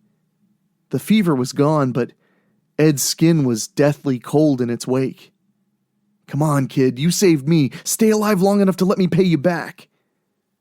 It's okay," Ed moaned. "At least I'm with my friend." Penn wept as the boy fell limp against him. The Ifrit shimmied out from under the truck and stared at the two humans with its beady red eyes. Its fangs spread in a clicking hiss that sounded like perverse laughter. The monster moved forward slowly, crawling across Ed's wilted form. It watched Penn cry, but the man didn't move. Bobak took tentacle steps onto his thigh and then stood tall and repeated the evil cackling. "What was it you called me, Kazam?" Penn sniffled. He wiped his nose on the back of his hand, still clutching the broken board. Child of the mud. Wasn't that it?" Bobak blinked each of his 6 eyes. "Guess that makes me part of the earth." The board met Penn's thigh with a sharp, wet smack. Bobak squealed beneath the wood with nails pinning him in place. Penn pressed the board down harder and spat the cork into his free hand. He placed the hexagram against Bobak's face. Smoke roiled at the contact of the divine symbol and infernal flesh. "In Suleiman's name, Get the fuck in the bottle. The creature's flesh vibrated, shifted, and burst into a cloud of brackish smoke that swirled around the neck of the ornate glass vessel. Penn stuffed the cork into the top, sealing the ifrit within. His head thumped against the tire and he hugged Ed close. "I'm sorry I was late, kid." Janet adjusted the flowers in their vases. Her hands shook as much from stress and heartache as from the lack of a drink. She hadn't had a drop since Penn returned without her son. She wouldn't touch it, ever again. Ed only ever had one friend, but the flowers seemed to come from everywhere. Even some lady in New York sent some. It seemed all the time Janet spent in a bottle, her son spent, touching the lives of others. None of them were his friends. Just Penn. The rest sent cards explaining how Ed helped them, how the words and smile he shared touched them. She reread the cards and broke down in tears again. Penn placed a hand on her shoulder. She slapped it away. "I never knew what he was doing when I'd send him away," she said, holding up the cards. Penn took them and flipped through the stack. He'd read all of them several times. "Ed told me magic is just a toy, without a battery." He set the cards next to the flowers and took a bag of gummy worms from his pocket.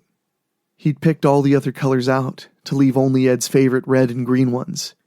He put one between his teeth and slurped it up before offering them to Janet. She smiled softly and plucked one from the bag. "What's that even mean?" she asked. Ed shared his magic with people that needed it. He got that from somewhere. Maybe you fucked up in how you showed it, but you still loved him, or you wouldn't be crying in a bag of gummy worms with me. That was the battery to his magic. Love. "They still don't know what happened?" Janet said. "Severe allergic reaction," a small Middle Eastern man said from behind oversized glasses. He stepped into the room and slapped the iPad against his palm.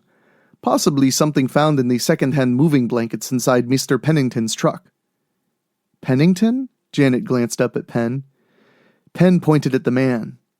"You're the cook." "Obviously not, since I am clearly the doctor," he nodded happily. "And you are Casper Marion Pennington, are you not?" "Wow, your parents hated you," Janet said. "Yeah," Penn pinched the bridge of his nose. "I am. You should be more careful of the things you allow a boy to play with," the doctor scolded him. Ed turned away from the harsh glare of the overhead fluorescents with a groan. "Mom? Penn?" "About damn time you woke up, kid." Penn rubbed Ed's shaved head. "How are you feeling?" "Like I was in a car crash." The doctor cleared his throat. Penn squinted at him, then turned his attention back to Ed. Janet shoved him out of the way and snuggled her son. Penn sat on the corner of the bed and dug in his pockets with a groan. The skin grafts were tight and pinched. Ed pushed his mother's hair out of his face. "Mom, you're smothering me." "I'm sorry, baby." She kissed his cheek. "For so much." Penn put his hand on her shoulder again, and this time she let it stay. "Good thing you woke up when you did," Penn said. "Why's that?" Ed asked as excitedly as the recently resuscitated could. "Because you almost missed the coolest, most fun holiday there is." He handed Ed a narrow box with a ribbon around it. Ed opened the box and smiled, holding up the prize inside. "I can't believe I forgot." "That's right, kid. It's National Kazoo Day."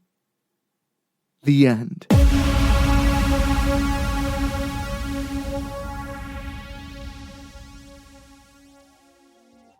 The Chupacabra is one of the more interesting cryptids to me, because you see, it didn't really come on the scene until 1995 in Puerto Rico.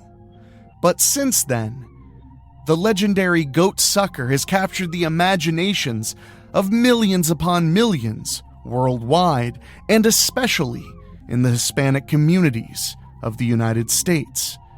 We have a very fun story all about the bloodthirsty creature. It's The Beast of Rocco de Vaca, written by Morgan Moore, and it's a scary one. It's ready for you, and it's waiting in the woods with glowing red eyes after these words from our sponsors. The Beast of Rocca de Vaca, by Morgan Moore. All right, kids, everybody going to Ranch Rocco di Vaca, be on the bus in 5 minutes, the teacher shouted through a megaphone to a parking lot full of kids and their parents. This year, the decision for a class trip included a weekend at a ranch to learn more about agriculture and the kind of self-operated business that were most common in the surrounding area. While there were a number of ranches within the same area, Ranch Rocco di Vaca stood out for being run by immigrants from Puerto Rico. To both the parents and the teachers, this meant the kids could learn not only about agriculture, but also about another culture as well. In the hustle and bustle of all the kids and adults getting everything ready, Patrick Adams stood with a group of his friends. Patrick was excited to go on the trip, especially since it gave him a weekend away from his parents. He loved his parents, but he was also 12 years old and was at that age when he needed time away from his folks to be on his own every so often. "Man, I can't wait to get out of this parking lot. No parents for a whole weekend," Sean, one of Patrick's friends, said with excitement. "Yeah, but we'll have Mr. Osborne and Mr. Riley as chaperones, plus all the people at the ranch," Tommy, another friend, mentioned. "Hey, I'll take it. At least they'll let us explore and have fun. Unlike our parents," Sean replied. Guys, Patrick started to say, a smile on his face. "It doesn't matter who is or isn't with us. All that matters is no classes and no parents for the next 4 days." His friends shrugged and nodded their heads in agreement. The three of them knew they'd do some schoolwork over the course of the trip, but the knowledge that it wouldn't completely be like school was something they were happy about. It was a kid's dream. "Last call! Everybody on the bus if you want to go to the ranch!" Another announcement came from the teacher, getting the attention of everybody in the lot. Parents gave their children final farewells as well as telling them to have fun and be safe. Patrick and his friends said their goodbyes to their parents and started to head towards the bus. The ride to the ranch took a couple of hours, and once there, the children were directed over to an area by a barn. In front of the barn stood an older man dressed in traditional ranching garb, with a dog sitting beside him. "Hello, everybody. My name is Michael, and this here is Picasso. Welcome to Ranch Rocco di Vaca. We're excited to have you all here, and we hope that you will all have a fun time." The kids cheered loudly with excitement as the teachers clapped and cheered with them, though not as energetic. Michael smiled and bowed his head in thanks. "Thank you very much. Now, before we get all you kids settled into your rooms, we just want to set a few ground rules. First of all, you can see this is a big area with a lot of open land. We ask that while you stay with us, you not explore outside of the fenced areas at all. And that if you must venture out that way for any reason, make sure you have an adult with you. Being outside at night goes with that as well. Other than that, I hope that you all have a good time, and we'll see you later tonight for a campfire." Once night had fallen, everybody met back up at the location Michael told them to for the campfire.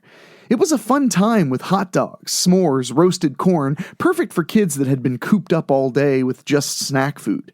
Picasso went up to everybody and sniffed at them, trying to get some food before Michael called him back to his side. After everybody had eaten, Michael stood up from his seat and whistled, calling all the children to attention. "You guys enjoy dinner?" he asked, getting a thunderous applause in return. "Well, I'm glad to hear that. Would you all like a story? Assuming, y'all can handle it." The kids screamed at the man in front of them, demanding the story and promising that they wouldn't be scared. After a minute or two, the kids quieted down, ready for the story they were promised. "Many years ago, back in Puerto Rico, on a ranch not too different from this one, my grandpa started to lose some of his livestock. Goats, cows, pigs, just about everything he had started to disappear. And when the animals would be found, they were dead and drained of blood. A couple weeks later, my grandpa went out with some buddies one night who also happened to be ranchers. As the night went on, my grandfather asked if any of them had experienced anything similar to what was going on at his ranch. To his surprise, they all had been dealing with the same things. Well, at least one of his friends had an idea. He claimed that it was a monster. Now, as one might expect, everybody in the room laughed at that point. But he stuck to it, saying that this sort of thing happened years ago, but suddenly stopped. Because of its affinity for goats, He named the beast El Chupacabra, the goat sucker. Sure enough, the animals suddenly stopped disappearing. Now for me, I'm not too sure about it all, but you never know. After all, why do you think we don't want you guys going out alone at night? Michael grinned as he finished his story, and an animal howled in the distance. The kids looked shaken a bit. The teachers, too. A moment later came another howl cutting through the night air, which caused the group to jump. Their host and storyteller laughed a little at the reaction the kids had from the multiple howls. No need to worry about those howls, boys and girls. That's the dogs we keep on the ranch to keep the animals in line. No El Chupacabras here. Taking his words to heart, everybody got up and headed off to bed after taking care of the fire. The next day brought hours of learning how the farm was run, a huge lunch spread, and hours of horseback riding, after which everyone was excited for another campfire. But once they got close enough to the ranch, everyone could see that something wasn't quite right. A ranch hand ran over to Michael, distraught. "Boss, it's terrible, just terrible," the ranch hand blurted out, feverishly. "What is it?" Michael replied, his voice remaining calm. "There's a hole in the fence where the goats and the pigs sleep and... The worker spurted out in a slight mumble. "Well, come on, what is it?" Michael said in a tone that was both commanding and now starting to be tinged with concern. "They're dead. All dead," he spat out. Michael found himself dumbstruck, and the kids were speechless, their faces twisting into horrific expressions. Without hesitating, Michael rode off towards the area the ranch hand had described, while the hand motioned the children towards the stable and instructed them to return to their rooms. Patrick was very concerned. After all, animals just dropping dead wasn't something that happened every day. He shared his concerns with Sean and Tommy, and while they did find it strange, it didn't seem to bother them or make them feel as weird as Patrick. Hopefully tomorrow would be a better day. Unfortunately for Patrick and the rest of the class, it was not a better day. All activities were canceled and the children were confined to the large dining area. Patrick managed to sneak away at one point and eavesdrop on his teachers, Michael, and some of the ranch staff standing just outside an open window. "What are we going to do?" Mr. Osborne asked. "Is there any way you and the children could leave early?" a female ranch hand asked.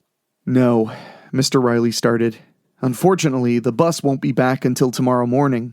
Unless you have something to transport all the kids and make the 100-mile round trip, we have to stay until 7 in the morning."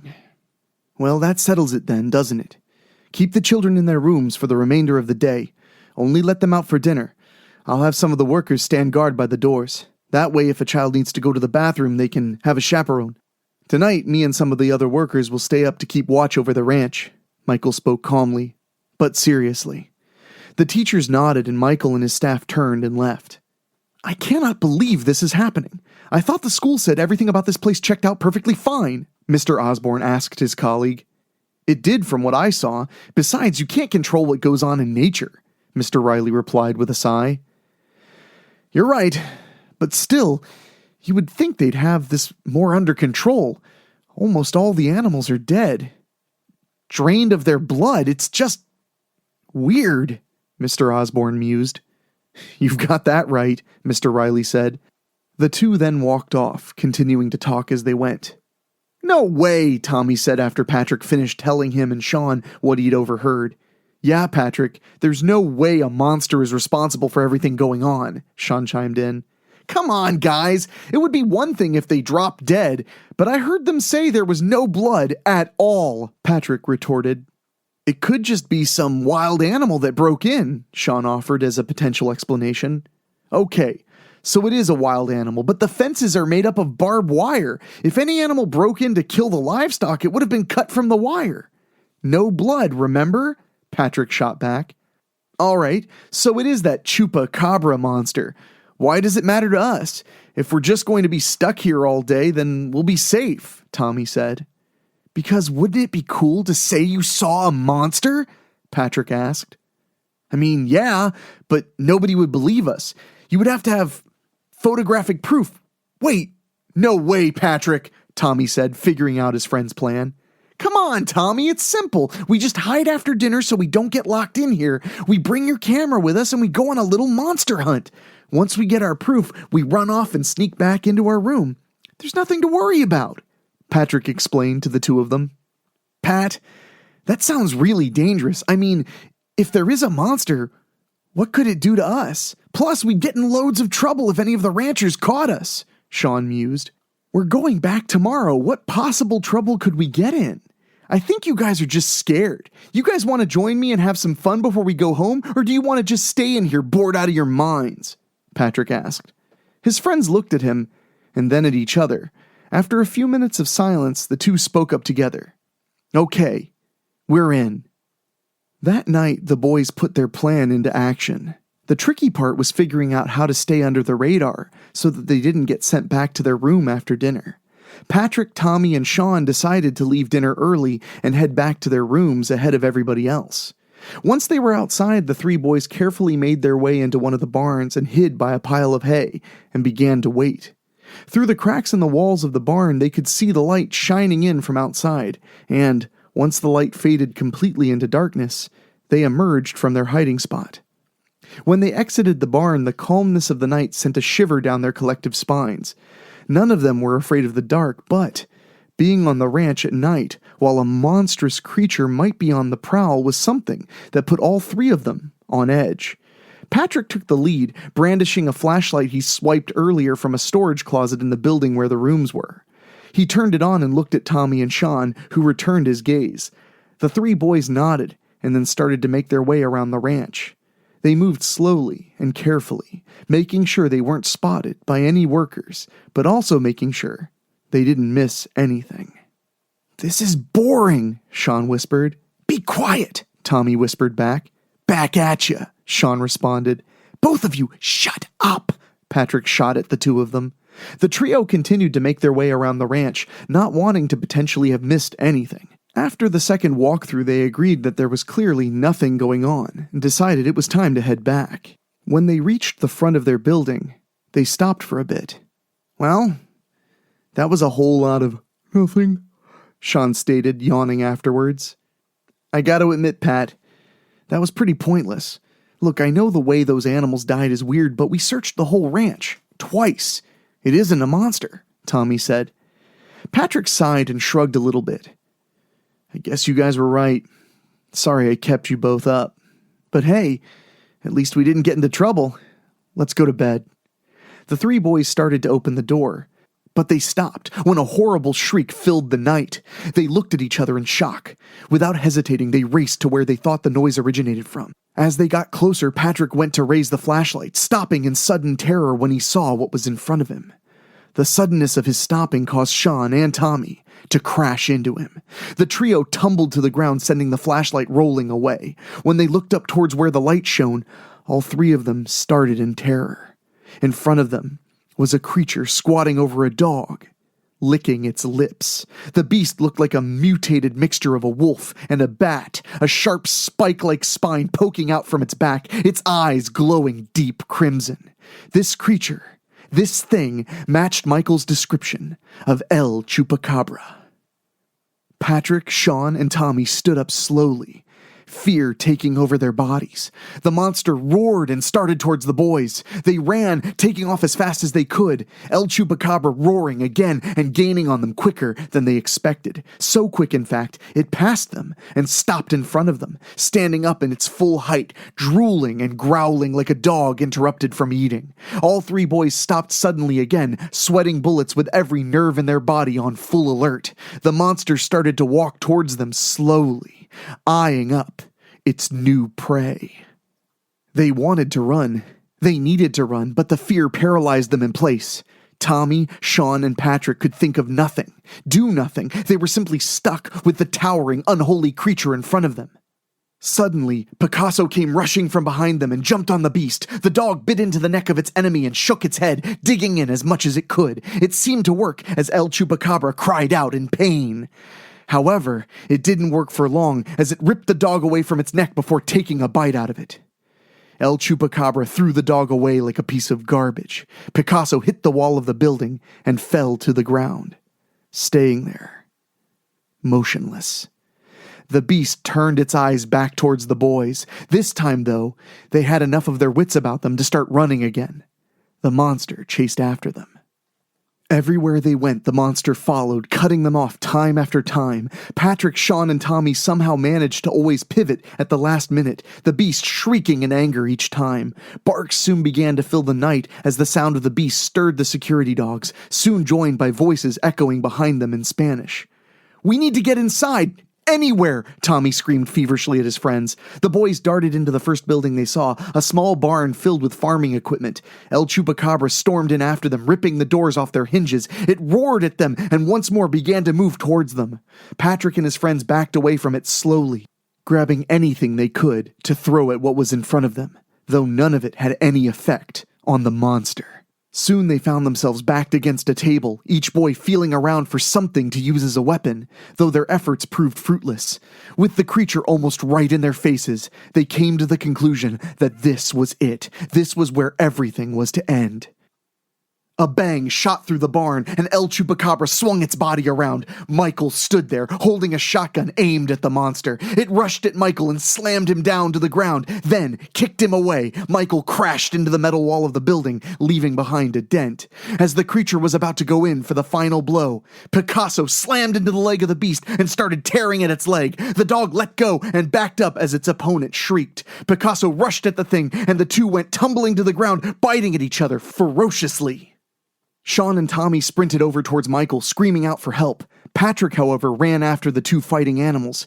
He found where they were, but was unable to see the combat clearly thanks to the frenzy. Growls, barks, shrieks, and cries filled the air in equal measure as dirt flew everywhere. Finally, they backed away from each other, wheezing and breathing heavily, staring each other down, before exploding into violence once more. Patrick cried out and ran back to where Michael and his friends were.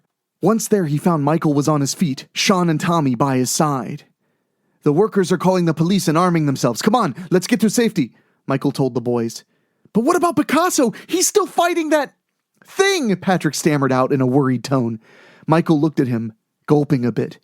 He had forgotten that his dog had saved him from certain doom.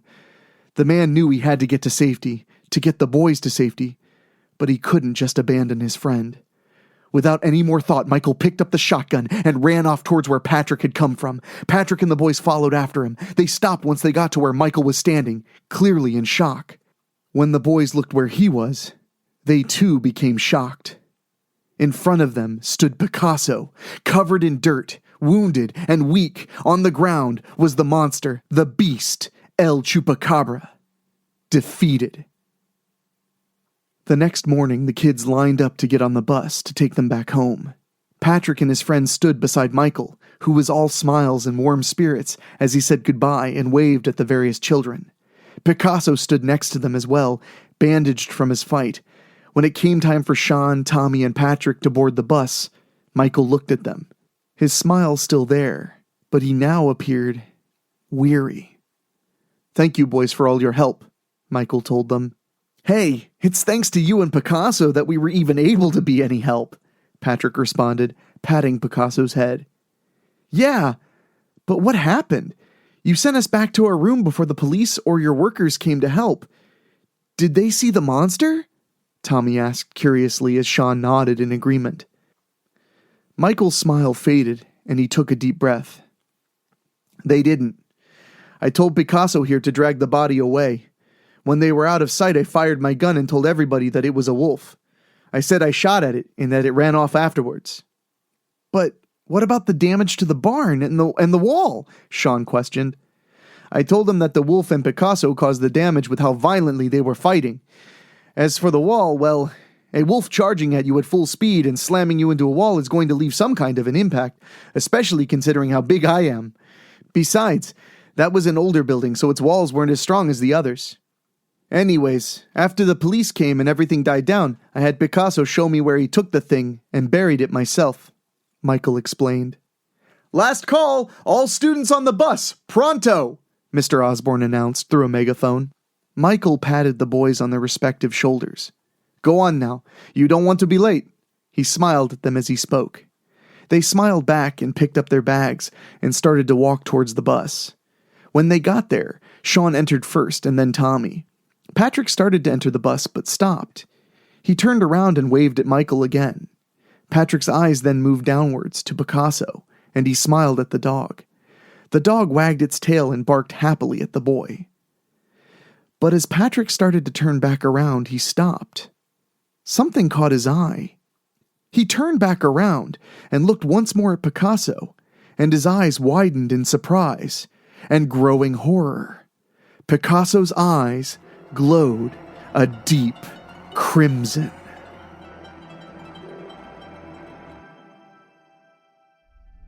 Many cryptids go way back, to before Europe had even reached the Americas. Ancient evils written about by Native Americans. Things that seem almost alien to us if we're not familiar with their culture. But one thing is definitely certain about these ancient spirits that roam the lands of the Americas, and that is, they demand your reverence and your respect. This story is about one such creature, written by our good buddy Splatter Joe Salmo, and it does not disappoint.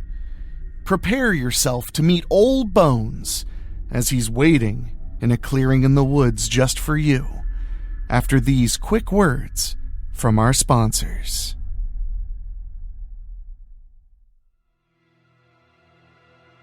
Old Bones by Joe Salmo. Old Bones is what my grandpa used to call him back in the days of black and white TVs.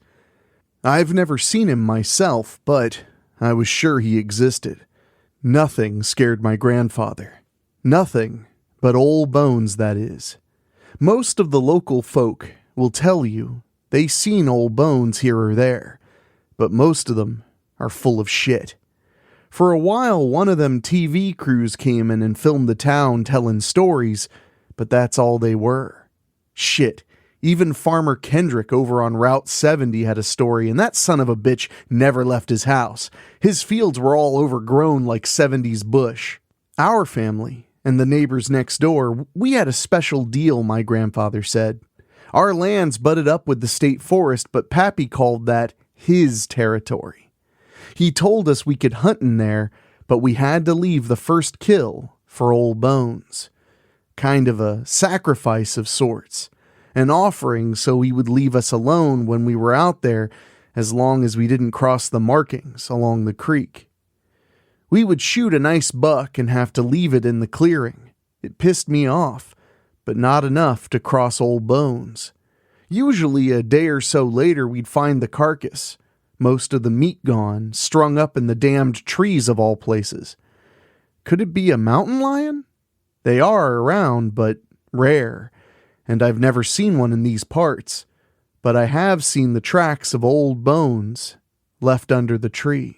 I would ask my grandfather all the time what Old Bones looks like. He'd always say if I ever saw him, I was sure to shit my pants and run if I was lucky. Not very descriptive, I know. I pressed him once, when he took me hunting on my 16th birthday. He had gotten me a nice 30-06 and we had sighted it in the night before. He had gone hunting without me 2 days prior and gave up an offering to Old Bones, so my kill would be ours. We reached the tree where he had lain our buck, and we saw the tracks come into the clearing, as fresh as this morning. Big tracks, looking like a giant moose's print. We get moose now and again in northern New York, but I've never seen a bull that big. The tracks were over a foot long, twice as big as I've ever seen myself in these here woods. Is Old Bones just a big moose? Is that what you're afraid of? I asked him. Don't be simple, boy. There ain't a moose I'd run from when I got a loaded rifle, was his reply as I studied those tracks. The left track had a bit of a crack in it, like the foot had an old injury. The right one dragged just a bit in the dirt. Then it hit me. There were only 2 legs? He stands up like we do? I asked, looking at the circular hole in the ground an inch or so deep. There seemed to be one every 20 feet or so. Sometimes there was a little bit of a drag there as well. What could it be? Never mind how he stands. Just give him no reason to come looking for you, and you'll be just fine. he told me as he placed his hand on my shoulder. He had lost a foot a long time ago, and the artificial one never quite was comfortable for him. But it wasn't an inconvenience enough for him to keep from taking care of the deal with Old Bones. I kept my eyes peeled that trip, but never got a peek at Old Bones, even though I got the feeling something was peeping on me. But then again, I always got that feeling when I was in those woods. The deeper in, the darker the forest got. Some of those trees were 100 feet tall or more. The old-growth forest kept out all but the most persistent sunlight. It was the best hunting ground most of the time, but once in a while, there wouldn't be a damn thing around. No birds, no game, nothing. Just dead silence in the forest. On those trips, we learned to give up early and come home. We'd have better luck another time. My Uncle Jim once said he caught a glimpse of what had to be Old Bones. It was a foggy morning, and he said the forest just got real quiet-like. He stood still as the hair raised on the back of his neck. He said he knew Old Bones was near because the rest of the animals had the good sense to fuck off somewhere else. He stood there, peering into the forest, and he said standing next to a large pine tree was Old Bones, about 50 yards out, barely perceptible in the fog. He said it slid through the forest, its great limbs having no problem as it traversed the uneven forest floor. He was too scared to get a closer look. He said it stopped between the trees and sniffed the air for a moment. 2 large sniffs before turning to face my uncle. He said its eyes smoldered even in the fog, cutting through. It stared a hole into him for about 10 seconds or so, before nodding and moving on through the forest. Uncle Jim said he sat there waiting for Old Bones to go on about his business. Whether he was too scared or was playing it smart was anyone's guess. He listened as the thing moved through the forest, creaking branches and heavy footfalls fading into the distance. He told me Old Bones was tall, like really tall, and if he didn't move, he would have mistaken him for a tree at that distance. I asked him if he saw a Bigfoot, and he told me it was nothing like that. He said it was something older. Much older. Now, I must tell you, Uncle Jim was a drinker, but we'd like to give him the benefit of the doubt, since he doesn't usually drink in the AM. He died about a month after that, so we can't ask him now. The neighbor boy Neil saw him once. We didn't believe him at first on account of the kid is slow in the head, but I guess his eyes worked just fine. His daddy came running over all excited to talk to my father about it.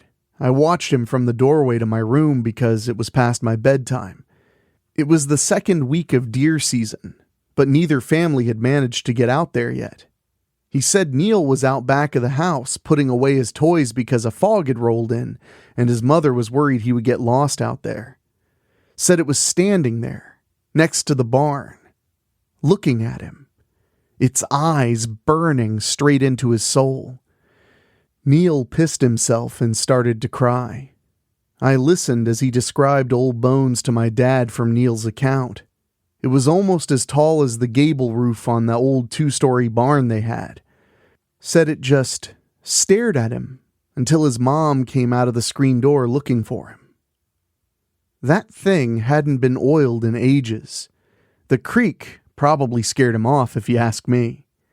Anyway, they said it took long strides and moved off into the woods past the field behind the barn, taking one of their sheep with it. Held it in one large hand.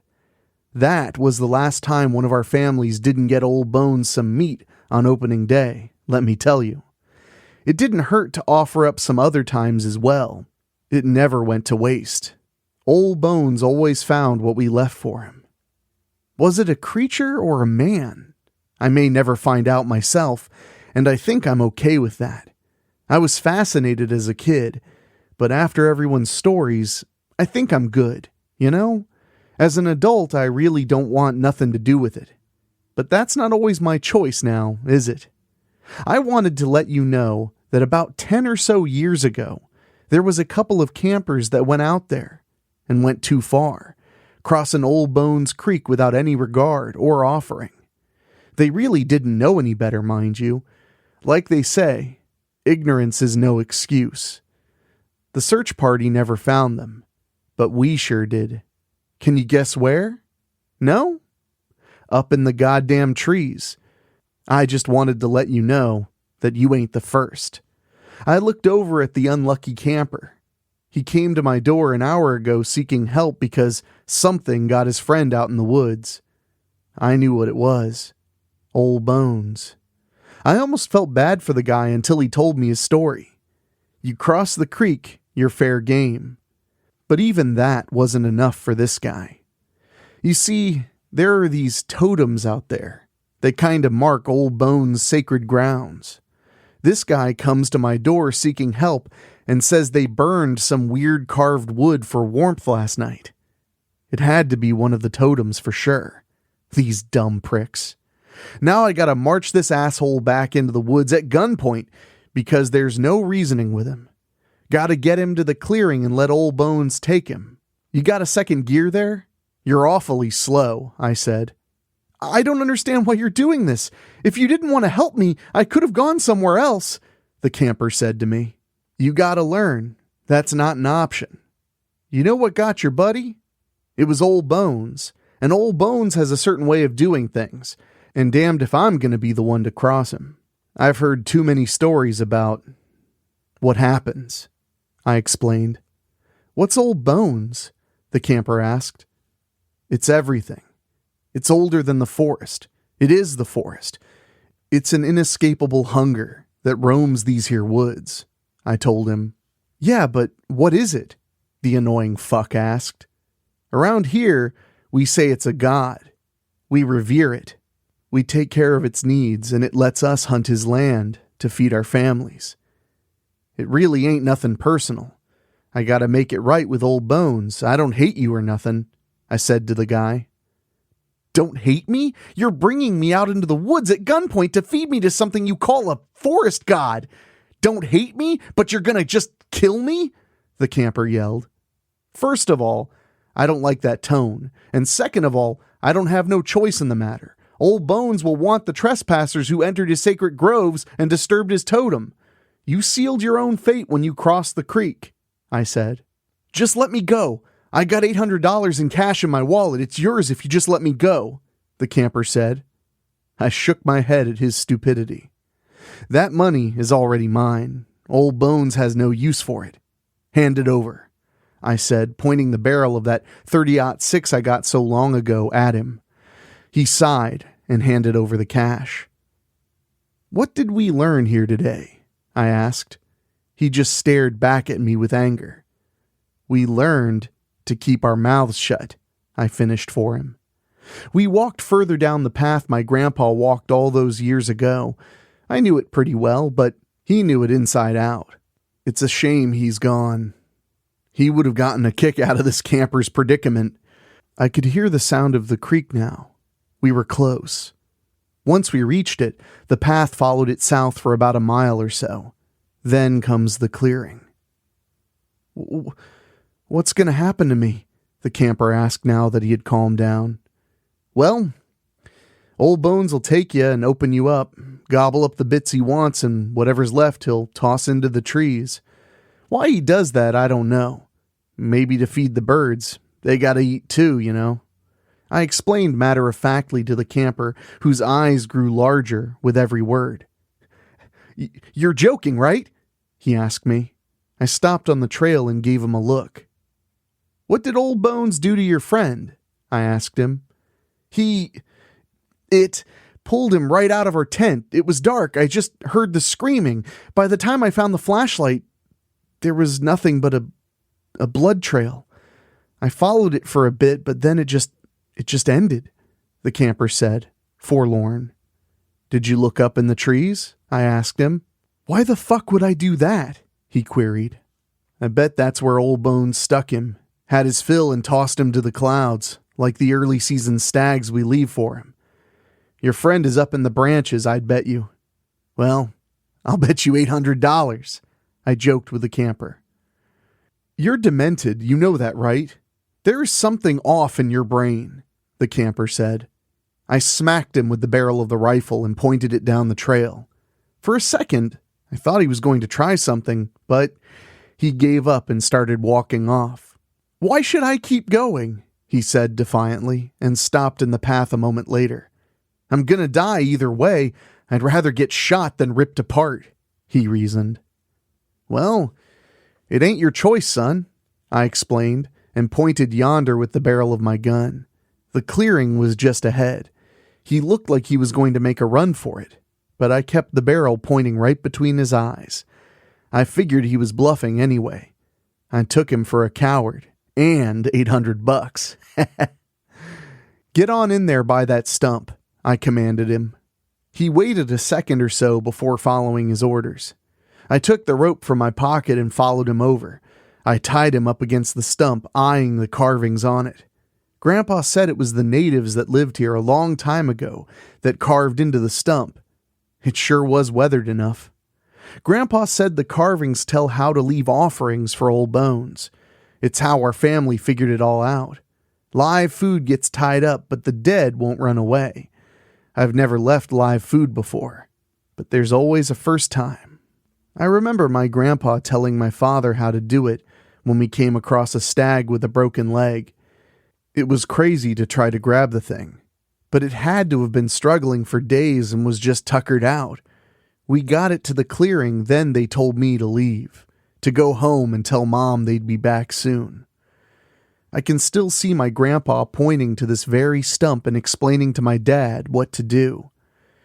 I first made the camper tie up his own feet at gunpoint. I didn't want him to kick me after all. That's what my kin did with the stag so many years ago. Then I tied his arms around the stump, with his chin resting on top in a little groove, facing deeper into the forest. I made sure he was good and tight before I stepped back and gave the clearing a look over. Only one more step left. I drew my knife and came up behind the hiker. You're just going to leave me here with that thing in the woods? The camper asked. Yeah, that's the plan. Haven't you been paying attention? Look, man, I told you it's nothing personal. If I don't get the transgressor to Old Bones, then my family'll pay, and I can't have that, I said as I sliced into his flesh. Not too deep. Not in a vital spot, mind you. Just enough to make him bleed. To get the scent out into the air. To let Old Bones know we were ready. You're a murderer! The camper yelled out. I ain't gonna murder you. That's for Old Bones to do, I explained. Leaving me here is murdering me. I ain't arguing semantics with a person that got himself tied up, I told him. All you're saying is what you ain't going to do. Well, what are you going to do then? The camper asked me, followed by an exasperated sigh. Just then, Old Bones made himself known with a cry out in the forest, followed by the boom of a large footfall. I moved in front of the camper. I'm gonna take my leave. Give my regards to Old Bones, I said, and turned towards the trail back home. Don't fucking leave me! He yelled as I left the clearing. I stopped and turned around. The footfalls from Old Bones were getting closer, really quick. I got myself an idea and ducked down in the small bushes that lined the clearing, peeking through at my offering. This might be a good chance to finally see what Old Bones looks like. I listened to the sound of the trees creaking as if they were making way for Old Bones to walk among them. In the distance, he could see the branches swaying. He could be here any moment. The hair on the back of my neck stood as a wave of chills ran through me. The camper started to scream as the primordial aura of Old Bones took over the clearing. All those years of wondering, all the stories from the townsfolk, even the bits and pieces of information I got from my own family couldn't prepare me for what I saw step into the clearing. It stood almost 20 feet tall, standing like a person would.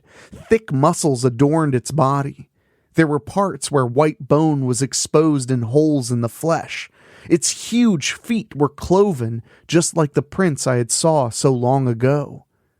The long arms were thin but strong. The left pushed off the trunk of a pine tree. The right clutched a gnarled walking staff made from some ancient wood. Resting on top of its shoulders was a huge head, a moose's head, scarred and scraped with countless years of existence. The large antlers had stains and scrapes as well. I tried to take it all in, but my eyes kept focusing on its gaze. The fires of Prometheus burned in the orbs as it looked down on the offering before it. It was like looking at a whacked-out moose version of a minotaur. Old Bones had a smell about him, like fresh-turned dirt. Just an earthy smell about him. It was like he was part of the forest. He blended in so well, except for those eyes, currently focused on the camper. It cocked its large head like a dog and raised the staff in the air. Old Bones poked the camper with the weathered end. When the camper screamed out in terror, Old Bones raised an eyebrow. He seemed pleased by the live offering. Even from my position, I could smell the piss on the camper. How disrespectful. With a large hand, Old Bones grabbed the camper and raised him into the air, snapping my ropes like they were nothing. He opened his large moose jaw.